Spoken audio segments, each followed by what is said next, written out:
Hey, folks, thanks for joining us at the NCSL Legislative Summit. We're here live in Louisville, Kentucky, after several days of nonstop interviews and meetings and all that. I'm with Stephanie Aiken and Austin Jenkins, my colleagues who flew all the way out here to sit down with a bunch of legislators. And we thought we would spend today, the last day of the conference, sort of wrapping up what we learned and what we saw. So, Stephanie, give me your takeaways. What did you learn at the conference? Well, I was just really fascinated by a presentation I went to on a program to extend Medicaid for people who are just getting, actually before they're getting out of prison. So like the 9 weeks before they get out of prison, they can apply for Medicaid with help from state officials and get all of the help that they need, getting connected to primary care providers. But actually, the most important thing is overdose prevention. This is a new program. The federal government just announced a couple of years ago, I think I'm going to forget the exact year, that they would approve, they would give special approval for states to diverge from federal Medicaid requirements if they wanted to do this. And states across the political spectrum have just jumped at the opportunity. One of the presenters who's been working in Medicaid her entire career said she had never seen such enthusiasm. They have 24 applications so far. They've approved 11, 7 of them in the last month. So it's really picked up the pace. And this is something that came up in another session that I went to about fentanyl and overdose prevention is something like one of the biggest things that states can do to address the overdose crisis, because people who are getting out of prison, there are so many people in this country getting out of prison and just don't have any resources. The death rate is astounding in the first 2 weeks after people are released from prison. I'm going to forget the exact percentage, but it's really a shocking death rate, and a lot of it's from overdoses. Yeah, wow. So the states that have started 7 in the last month, what states are we talking about here? Oh gosh, so 11 in the last 11 in the, I'm sorry. Yeah, there were just 3 new approvals. So Kentucky, Illinois, New Mexico. I'm not going to remember. Yeah, but it's really across the spectrum. Yeah. And I feel like this is a part of expanding Medicaid where you can, right? We've seen in the last couple of years a lot of expansion among for new mothers and things like that. It seems like this is a larger trend of getting more people in the Medicaid system. Yeah, and it's also it is a shift in the way that the federal government is viewing Medicaid. They have this ability, excuse me, to give states these special permission. There's called Section 115 Medicaid demonstration waivers to try out new programs. And they're really experimenting with all sorts of different ways to do this. So there's also Section 115 waivers for food and housing. And we've seen states, New York State just got a huge waiver to experiment with that. So it's really just states trying out new ways of using Medicaid to address what healthcare officials, public health officials call social determinants of health. And that's like beyond just going to see your doctor. It's just all of the other things in somebody's life that can contribute to poor health, and also problems getting jobs. You know, you're getting out of prison, just reintegrating back into society. Yeah. Austin, what was your big takeaway? We should preface this by saying day 1 of this conference was basically AI day, right? Yeah, exactly. So perhaps no surprise here, but it is AI. It had its own track. I think there were 8+ sessions. It does seem like it's the topic du jour this year. And, you know, if 2024, we thought, maybe the year of AI in state legislatures, it was just a preview year. Just wait for 2025, because what's clear is momentum is building to do a lot more. Colorado passed this first in the nation comprehensive regulation law that, is now being held up as perhaps an example for other states, something that states can take and run with. What I'm going to be watching for, and what I think is in the works behind the scenes, is bills like that, some version of that being introduced to maybe a dozen more states in 2025. That doesn't mean obviously it'll pass in all those states, but I get the sense that state legislators, because they're talking with each other, and along the lines of Medicaid, this is bipartisan in nature. It's red states and blue states talking formally and informally as part of the NCSL task force, and then as part of this multi-state working group that Senator James Maroney of Connecticut has sort of convened. They're trying to learn lessons from the privacy wars. They're trying to do better this time, be more coordinated, and what they're really trying to do is head off industry opposition by having some uniformity of definition, some ability for state laws to be interoperable, to use the term of art. So just a lot of interest, a lot of discussion, a lot of momentum, and a desire to do something quickly, because the theme here, Congress probably won't. Right. And the two big states that started on AI, Connecticut didn't get across the finish line. Colorado did. A big part of your reporting was that the governor of Connecticut, Ned Lamont, didn't want to go alone, basically, didn't want to be the first, and they wanted to all sort of jump together. So it's interesting to me that we've got 12 states that are, or maybe a dozen, maybe more, that are going to introduce something. And I love that like lessons from the privacy wars. Can you go into that a little more? Yeah, let me just, before I lose the thread on something, legislators are very motivated. I think you raised an important point, though. Governors, there's some, I think, wariness. We saw Governor Lamont essentially quietly kill the bill in Connecticut. Governor Polis in Colorado signed it, but wrote a long letter saying, I don't like this. I'm afraid it's going to stifle innovation. There's a couple of years before it takes effect. I want you to go in and make some changes.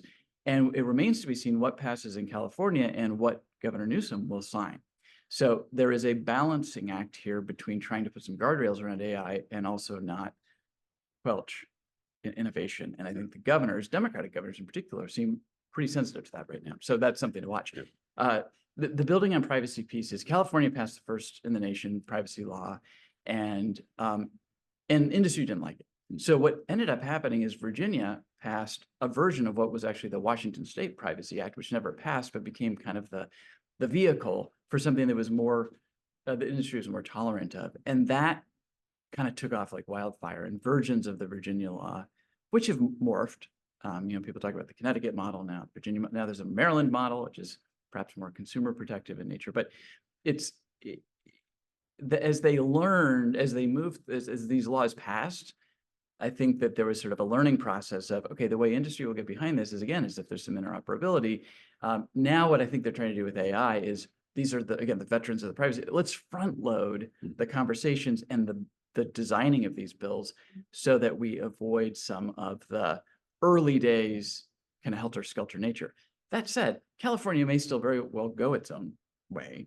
And then you may have a bunch of other states doing something else. So I'm not sure it's going to look that different in the end, but they're mindful that the sooner they, and this is the thing that I think is so interesting, is that legislators are communicating across state lines and across party lines about this. They may not write the same bills, but they're saying, let's be smart about this, because if you are doing a patchwork of laws, it probably makes sense to have some agreement about, like, just what is the definition here of AI. Yeah. To your point, it's going to be most fascinating what California does because of the concentration of AI. I mean, 90% of global AI companies are within 7 miles of San Francisco Airport, right? And so it's what they do. We treat all 50 states equally, but sometimes there's one state that's more equal than others. Yeah, absolutely. And I think privacy, in part, what happened there is when California does something, because it's so big, it is so significant for industry, but it doesn't mean that every other state is going to do what California does. In fact, there may be an incentive or maybe it's an incentive to not do what California does. That just because it's California and its scope and largesse doesn't necessarily mean it's a trendsetter. And it's fascinating to see states like Colorado and Connecticut actually taking the lead on this. And to your point about the lawmakers talking to each other, I mean, we were having a conversation with Senator Maroney last night, and he mentioned that he's starting a podcast with Delegate Maldonado from Virginia, and he was texting Texas State Representative Capriglione, and so these guys are all in constant communication. So interesting. I think my big takeaway is we're in the middle of a shift in funding. So we went through states went through the COVID years, and they got billions of dollars from the federal government, and that propped up so many programs, from childcare to keeping people at work to transportation budgets and things like that. And that a lot of that funding is sunsetting right now. And what is taking its place, in a sense, is money from the bipartisan infrastructure law. So we're just now starting to see shovels in the ground on major infrastructure projects, and even legislation that's passing to spend the money that the states now have. So they've gone from spending the money on the social programs to spending the money on transportation programs, different pots of money. One came from the American Rescue Plan. A lot of that is sunsetting. And I think a lot of states are worried about where they're going to get money, especially for things like childcare. We saw in the pandemic that so many childcare facilities closed, struggled, and couldn't hire the workers because childcare workers are paid so much less than so many other industries. But at the end of the day, those industries are those childcare businesses are essential for keeping people at work.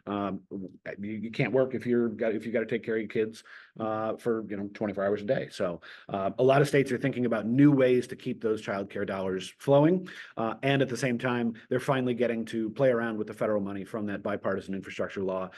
You wrote a good story about the declining gas taxes and how states are thinking about replacing that. That's been a long-term trend that our other colleague, Sophie Quinton, shout out to Sophie, she's been writing about that for a while now. And what were we at? 11 states that have express lanes, pay express lanes, right?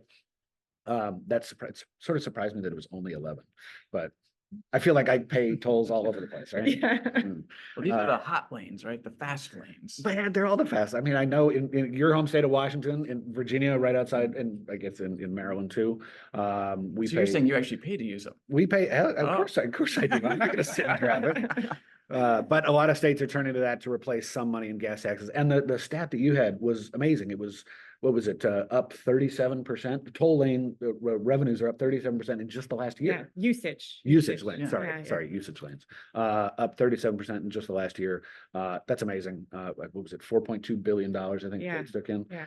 That's not nothing, but it's not going to replace all of the gas tax that goes away as cars get more efficient, as electric vehicles get on the road.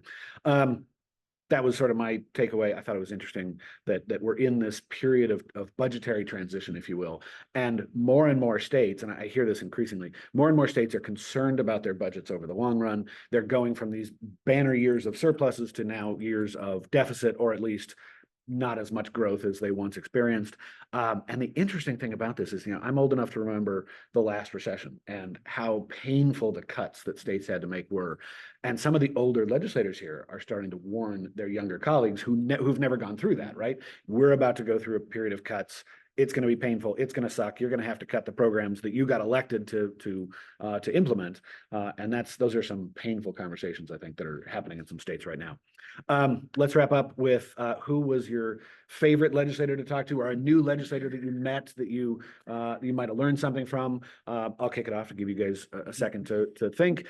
We hung out with New York Assemblyman Alex Boris, young guy. I've got an interesting story about a bill that he's proposing that I'll have up later today. But young guy from the AI field and from the tech field. He said he's the first New York Assemblyman with a degree in computer science. So, hey, the changing face of legislatures, watch out. Gen Z is, well, he's probably a millennial, but Gen Z is quickly on its way to those state legislators. Got to sit down with Wisconsin Speaker Robin Vos, who he's got a reputation as a very partisan guy, but he's thoughtful in a way that I think a lot of old school legislators are. And he talks to his Democratic colleagues. He may not always like his Democratic colleagues, but at least he talks to them. Got to run into West Virginia Speaker Roger Hanshaw, a lot of people from Washington State, a lot of people from Maryland who we met.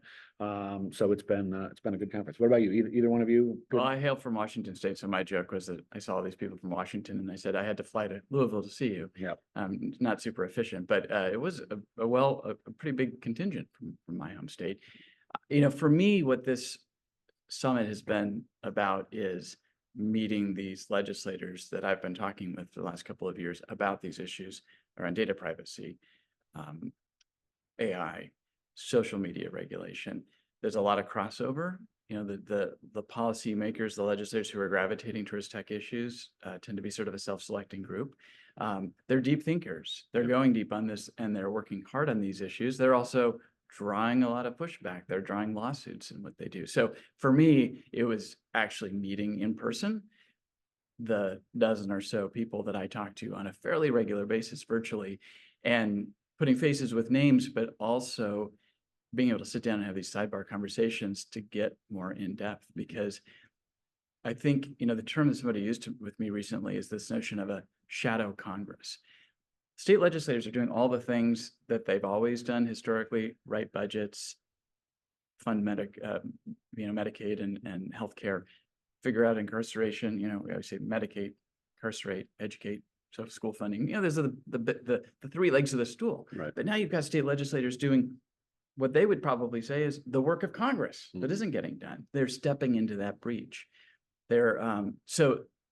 That's where so many of the ideas are coming from, is Congress isn't doing it. We need to do it. They're feeling pressure from their constituents. They're feeling like the world's moving really quickly. Congress isn't built to do that. They are. So that's what's been really interesting to me, is the blend of elected state level officials who are talking about global issues, frankly. What about you, Stephanie? It's hard to top that. But, I would say that it's also been really fascinating to talk to the people who are here to talk to the legislators. And these are people who elected officials are hearing from all the time, who sometimes they have niche issues. Sometimes they're interested in a broad spectrum of things, but just to pull them aside, have some conversations, ask them about what they're interested in, what legislation they're going to be following. And, those are often things that we're going to start seeing coming through the pipeline as well. So that's been really fascinating. And those are our readers. So Yeah. that's people like you. And I think that underscores how a similar bill gets introduced in 25 different states every year. It's because somebody came here and heard it. I want to mention one other thing, which is that it's a good reminder, Stephanie, there's legislators here, there's also staff members, there's tons of industry representatives and representatives of groups across the spectrum. What the consistent theme I hear, which is also so foundational to why Pluribus exists, is over and over I hear groups saying, we've been federally focused historically, and in the last few years, we have been forced to change our strategy and start to build out our state government relations teams and our focus. And that theme is so recurring and so consistent and so frequently heard that it tells you something really is going on here. And maybe it's been going on for a while, but it's accelerating.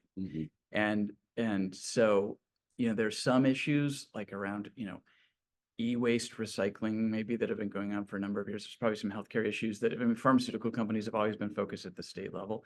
The tech industry hasn't. Yeah. Now everybody in tech is hiring people to pay attention to and be boots on the ground in states. Yeah. That's a real trend.